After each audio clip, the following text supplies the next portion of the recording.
had been living in Réunion for about 6 months when a couple of my very special friends came to visit.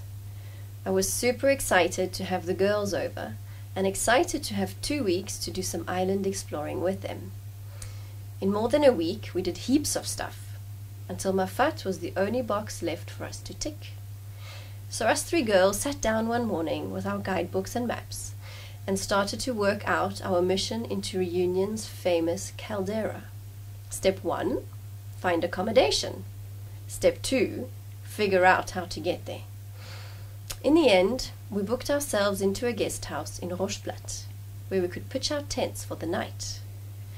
And getting to Rocheplat? Well, that looked quite easy.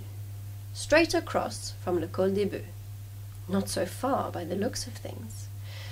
But what were all those tiny red squiggly lines on the map? We found out soon enough. Those tiny red squiggly lines were a very impressive change in height. We literally hiked from the top of Mafate all the way down into La Rivière des Galets, up and over Le Bronchard, and onto Rocheplat. We did a hike with a height change of almost 2,000 meters that day. Now, if that figure doesn't mean anything to you, let's just say that it's a hell of a lot. A hell of a lot of going down and a hell of a lot of going up. It took us 8 hours of hiking to get to our destination. And the worst part about it, we had to do it all over again in the morning.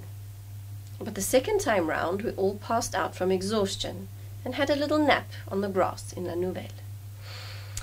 The rampart from La Nouvelle down into the river is impressive.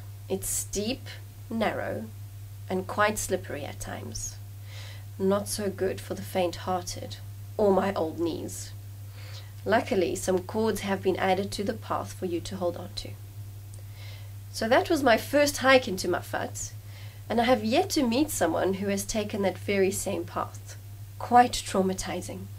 But the madness was soon forgotten, and I was back in Mafate to explore some more.